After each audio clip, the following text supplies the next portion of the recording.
और किसी के भी चेहरे पे अगर झाइयां पड़ गई, आंखों के नीचे काले काले दाग हो जाते हैं, या चेहरा पे अपने देसी भाषा में कहीं के छाया पड़ गई, कहवे नहीं कहवे कि छाया पड़ गई। मैं बहुत इजी इलाज बताता हूँ आपको। देश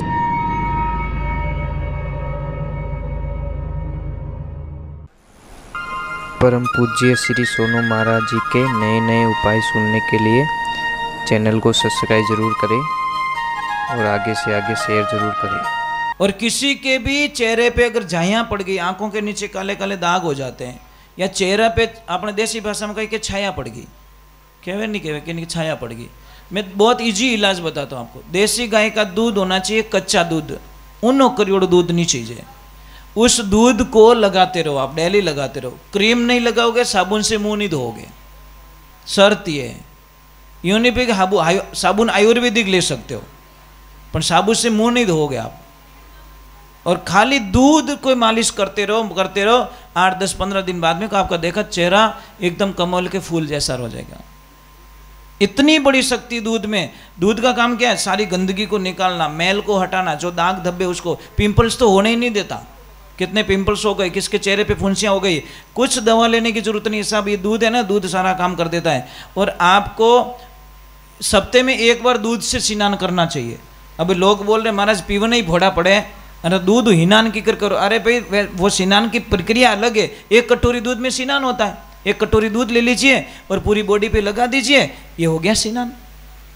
मैं थोड़ी कहूँ बाल्टी भर माँ बेवड़ो, ये तो नहीं बोलूँगा। प्रक्रिया होती है, हर चीज़ की प्रक्रिया होती है, बराबर।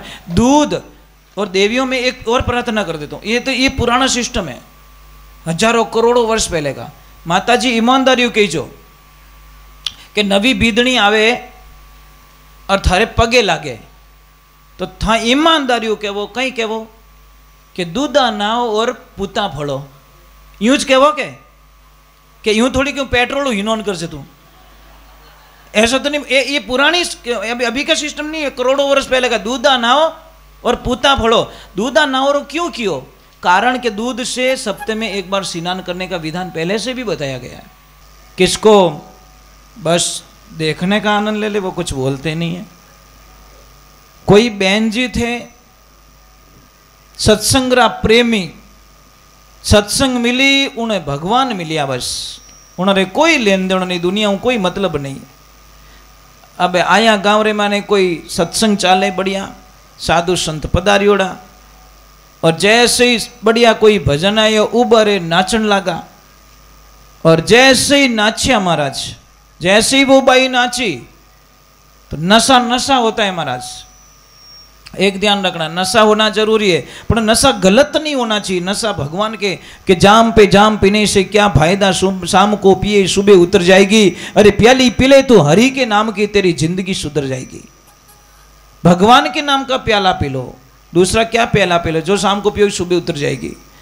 तो वो बाई जी उबारिया नाचन लगा, ऐसा नाचा ऐसा नाचा ऐसा नाचे कि उनको पता ही नहीं रहा कि उन्हें माथे ओढ़नी ओढ़न जो पड़ गई नीची, और ऊपर जो ओढ़नी थी ना वो नीची पड़ गई। और वो थी वहां की बहू, और बीदनी हावरा में उगड़े माथे फिरे तो महाराज ठंडाई जे के लोग छोड़े नहीं बीने। और जैसे ही वो नाची ओढ़नो पड़ियो नीचो तो उन्हें ससुर जी वटीस बैठा, वे ओळख ली कि राम राम राम, आ तो मारे भवरियारी भूए पौन की आटे कहीं करे। महाराज बारो इतो दिमाग खराब रियो, बाके अड़ी बीदनी चई चीज को नहीं, दूसरी लाऊं जाने कोई चाइनरी आइटम रह जू। महाराज आजकल रिश्ते की कोई कदर नहीं है। नाची नाची जोरदार नाची कम साटू को। तो महाराज बहुत ही आनंद हुआ। अब कोई बकल कटे ढीलो, बकल कटे ढीलो वही खुलियो महाराज। बकल जैसे नीचा गिर गया, बाल बिखरिया। बा ने घणो गुस्सायो, पर बा बोलिया को नहीं कि नहीं 2 मिनट शांति बनान रखो। जैसे भजन पूरा हुआ और वह बाई नीची बैठी तो उन्हें ससुर उन गुरुदेव पूछियो कि बेटा सत्संग कैसी लगी? कि गुरुजी बहुत अच्छी बहुत अच्छी बहुत अच्छी। तो बताओ बेटा थारी उम्र कितनी रही? कि गुरुदेव मारी उम्र 16 साल। उन्हें ससुर जी के आ तो नाची जो को काली वेगी, आ तो उम्र ही भूली, इन्हीं उम्र 27-28 साल है। पछे के तेरे पतिदेव कितने साल के? कि मेरे पतिदेव 8 साल के। डोकरे किरण भोरो ऊंधो फिर गो। પછી કે થારે હાઉજી कितनी साल रहा? मारा हाउजी 3 साल रहा। हमें डोकरो के एनी गेली ने कौन राखे? घर में कोई नहीं राखे।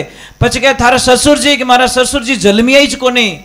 डोकरो के पाइप पाइप थोड़ो आयो बाईपास, मेरा जन्म नहीं हुआ, इसका मीनिंग क्या है? अब जीवता आदमी रो राशन में कोई नाम कटाओ, माँ तो सड़े नहीं सड़े के बा तो ज्ञान बा वे बटे चापी है, क्योंकि उन्हें बेटा जमीन नाम करावनी। अब महाराज बा ने इतो गुस्सा अपन बटे कोई नहीं बोलिया, गया घरे हैंग पाडिया सुकाई दिया, आटो ढोल दियो, वा दईरी हांडी माता फोन और डोकरो मेकअप करियोड़ो। जिते डोकरी आई रे मारा पति देव कहीं रियो कि जो नहीं हुआ ना आज मुझे हो गया, या तो तेरे बेटे की बहू घर में रहेगी या फिर मैं रहूंगा, दोनों एक साथ में नहीं रह सकते, क्योंकि एक नंबर की झूठ बोलती है। एक ध्यान रख, जो मैं आपको बता देता हूं कि कोई भी माता बहन जब सत्संग में नाचती है तो लोग कहीं कहवे आ तो बावड़ी होगी, और जब डीजे माता नाचे जने कहीं कहे वाह क्या स्टाइल है, ये थारा पल्ला लेवा, थारा गंदा गंदा गाना बाजे अट नाचन के स्टाइल है नहीं। कोई कीचड़ में पड़े भी नहीं तो आप पवित्र बोलो, जो गंगा स्नान करता है उसको अपवित्र बोलते हो। ये दादू दुनिया बावड़ी पूजे भूमिया पूत, बे मरगा मौत सु कटा सु देवे पूत, माटी री गिणगोर बनावे पूजे लोग लुगाई, अने बतड़े इज्जत बोली नहीं तो कुआ में धमकाई, माटी रा गोगोजी बनावे पूजे लोग लुगाई, हागेड़ा गोगोजी निकले लाठी री धमकाई। ये दुनिया है, डुप्लीकेट को पूजना चाहती, ओरिजिनल को कोई पूजना नहीं चाहता। इसलिए ध्यान रखे, जो समझदार होता है सत्संग में जाता है, कोई बिरला होता है जिन्हें नाच आवे, नहीं तो आजकल 1-2 का भोर आवे ही है ना, तो बहुत सारे होते हैं। अब वो बाई क्यों कि कहीं रियो कि बीदनी ने अटे नहीं राखनी, बीदनी चाहिए चीज को नहीं। अरे सासू माँ ने बोला क्या हुआ, मेरी बहू ने क्या किया कि 1 नंबर की झूठी जीते। वो बच्ची आई और बच्ची ने बोला पापा मैं जिंदगी के अंदर एक भी मैंने झूठ नहीं बोला, एक भी झूठ नहीं बोला, मैं आज दिन तक सच से। तो क्यों कि कहीं रियो बा कहो कि इन्हें पूछो, इसकी उम्र 27 साल है और इसने गुरुजी को बताया 16 साल, इसके पति की उम्र 32 साल है, इसने बताया 8 साल के, और डोकरी आज 60 साल की, तू कोई क्या 1.5 फुट की 3 साल की, और अटे 1 2 3 आई एम फ्री, मारा तो पता ही काट लिया। जब वह डोकरी बोली कि सच बोल रही है ये, अरे इसको गुरुदेव की दीक्षा लियो ने 16 साल हुआ, मतलब गुरु महाराज बनाया ने 16 साल हो गया, और आपके बेटे को ये आई भक्ति लाइन में ले गई, सत्संग लेके गई और दीक्षा दिला दी। 8 साल हो गए आपके बच्चे ने दीक्षा ले ली, गुरु महाराज बना दिया। और डोकरी के 3 साल हो गया, मने ही दीक्षा दिलाई दी, मने सत्संग में जीव नेक दियो, और था तो वगरनाथ रो बड़द हाल है जूझ भीरो। वो वगरनाथ रो बड़द कौन है? वो मन है। ये मनवा थने किन विधि के समझाऊं, अरे घोड़ो होय तो लगाम लगाऊं ऊपर जीण कसाऊं, होय अस्वार थारे ऊपर बैठो चाबुक दे समझाऊं, मनवा थने किन विधि के समझाऊं। एक ध्यान रखना जिंदगी के, जब तक आपके जीवन में गुरु नहीं है, आपका कर्म ये जो भी करते हो, दान पुण्य धर्म यज्ञ जब तपस्या वगैरह सारे मिथ्या चले जाएंगे, इसमें कोई शंका नहीं है। कितना भी पुण्य कर लो, कितना धर्म कर लो, कितना दान कर लो, कितनी सत्संग कर लो, कितना कुछ कर लो, उजवणी कर दो, कुछ भी करो, पर जब तक आपके जीवन में गुरु नहीं है आपका जीवन शुरू नहीं है। अब गुरु होने मात्र से कुछ नहीं होता है, गुरु मंत्र याद होना चाहिए। अब मोबाइल तो हम सिम है ही को नहीं। कई लोग तो मुझे बोलते हैं महाराज हमारे तो गुरुदेव है, तो हम प्रश्न पूछते भैया मंत्र याद है कि नहीं है? कैसा मंत्र तो नहीं है, वाजने मोबाइल लिया फिरो टावर आवी को नहीं, मोबाइल तो है अंदर सिम नहीं है, कुछ होने वाला नहीं है, ध्यान रखना। तो आपसे प्रार्थना है जीवन में गुरु होना बहुत जरूरी है, पर गुरु एक ध्यान रखना, गुरु के पास में लालच नहीं होना चाहिए, लोभ नहीं होना चाहिए। गुरु के पास में मतलब हमारे पास कोई रास्ता ना बताए, वो गुरु क्या काम के भैया, आया रोटी क्या हालिया क्या काम के? गुरु के पास में रास्ता होना चाहिए, तब वो कुछ कल्याण कर सकते हैं। चलो हम थोड़ा भगवान के कर्म बोलिए श्री भगवान।